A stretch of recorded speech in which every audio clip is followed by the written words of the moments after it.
आजकल ना सोने और चांदी के बाजार में कुछ बहुत ही अजीब हो रहा है और हमारे सूत्रों के हिसाब से ये कोई मामूली बात नहीं है।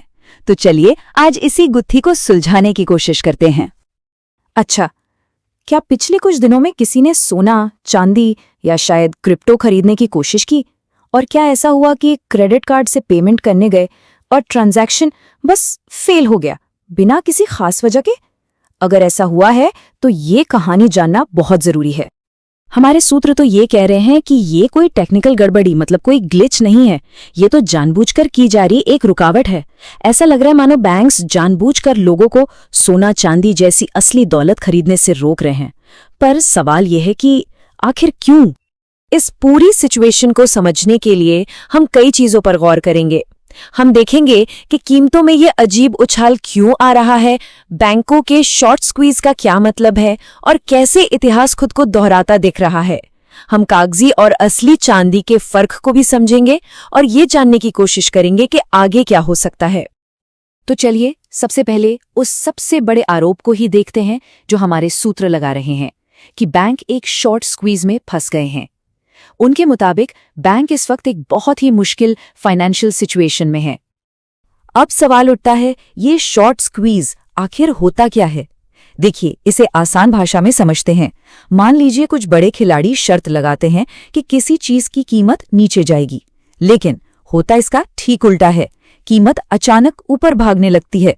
अब उन्हें अपना नुकसान कम करने के लिए घबराहट में वही चीज वापस खरीदनी पड़ती है, जिससे कीमत और तेजी से ऊपर जाती है। ये एक तरह का फाइनेंशियल डोमिनो इफेक्ट है, जहां एक के बाद एक सब गिरने लगते हैं। अगर ये अब भी थोड़ा पेचीदा लग रहा है तो बस गेम स्टॉप वाले मामले को याद कीजिए, है ना? हमारे सूत्र यही कह रहे हैं कि यहाँ सोने और चांदी के साथ भी कुछ कुछ वैसा ही हो रहा है, जहां छोटे छोटे निवेशक बड़े खिलाड़ियों के लिए मुश्किल खड़ी कर रहे हैं। अब जरा कुछ हैरान करने वाले उदाहरण देखें जो हमारे सूत्र बता रहे हैं।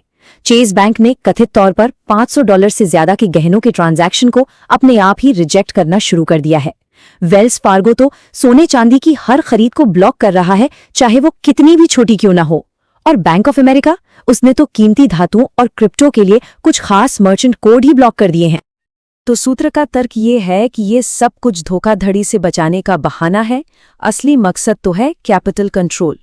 मतलब बैंक ये नहीं चाहते कि लोग अपनी फिएट करेंसी यानी हमारे आपके रुपए या डॉलर से पैसा निकालकर सोना चांदी जैसी असली संपत्ति में लगा दें। अब देखते हैं कि क्या ये सब कुछ नया हो रहा है या फिर ये इतिहास का ही एक पन्ना है जो फिर से पलट रहा है। सूत्रों के माने तो ये पहली बार नहीं है जब लोगों को ठोस संपत्ति खरीदने से रोका गया हो। इतिहास में झांकें तो ऐसे कई मामले मिलते हैं। देखिए, 1933 में प्रेसिडेंट रूजवेल्ट ने आम लोगों के लिए सोना रखना ही गैर कानूनी बना दिया था। फिर 1971 में प्रेसिडेंट निक्सन ने डॉलर को सोने से पूरी तरह अलग कर दिया। और आज के जमाने में सूत्र कहते हैं कि वही काम सरकारी आदेशों से नहीं बल्कि चुपचाप बैंकिंग एल्गोरिदम के जरिए किया जा रहा है। चलिए अब इस पूरी कहानी के सबसे जरूरी हिस्से पर आते हैं। चांदी के बाजार में कागज और हकीकत के बीच जो एक ग्रेट डिवोर्स यानी एक बड़ा अलगाव हो रहा है, उसे समझते हैं। देखिए, कागजी चांदी और असली चांदी में ना जमीन आसमान का फर्क है। कागजी चांदी असल में सिर्फ एक कॉन्ट्रैक्ट है, एक वादा कि आपको भविष्य में चांदी मिलेगी।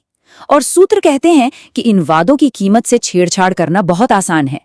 दूसरी तरफ है असली चांदी, वो धातु जिसे हाथ में लिया जा सकता है और इसकी कीमत असली डिमांड और सप्लाई से तय होती है। मतलब जो कीमत हमें स्क्रीन पर दिखती है वो पूरी कहानी नहीं है। और इस बात का सबूत देखिए, हाल ही में जनवरी के सिर्फ एक हफ्ते के अंदर कॉमिक्स, जो कि एक बहुत बड़ा वायदा बाजार है, उसके वॉल्ट से 33 मिलियन आउंस, जी हाँ 3.3 करोड़ आउंस से ज्यादा चांदी निकाल ली गई। इससे पता चलता है कि असली चांदी बाजार से कितनी तेजी से गायब हो रही है।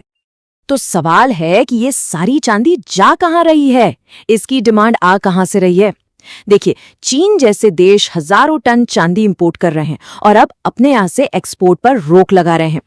टेस्ला जैसी कंपनियों को अपनी इलेक्ट्रिक गाड़ियों के लिए असली चांदी चाहिए, और तो और सरकार के जो बड़े बड़े सोलर प्रोजेक्ट्स हैं उनके लिए भी असली चांदी की जरूरत है। मतलब डिमांड तो आसमान छू रही है, लेकिन सप्लाई वो लिमिटेड है। तो ऐसे में बैंक क्या कर रहे हैं, ऐसा आरोप है।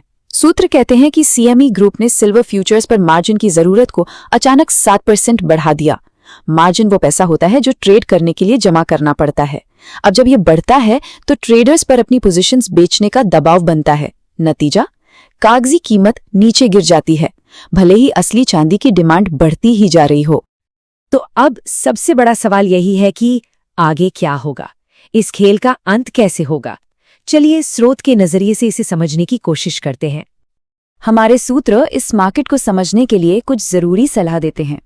पहली बात, कागजी और असली बाजारों के बीच का फर्क समझना सबसे जरूरी है। दूसरी, मार्जिन ट्रेडिंग से सावधान रहना चाहिए, क्योंकि नियमों में एक छोटा सा बदलाव भी आपको बेचने पे मजबूर कर सकता है। और तीसरी सलाह है कि अगर निवेश करना ही है तो असली संपत्ति या फिर उससे जुड़े ETFs पर गौर करना बेहतर हो सकता है, मतलब ऐसे फंड्स जो सच में असली संपत्ति रखते हैं।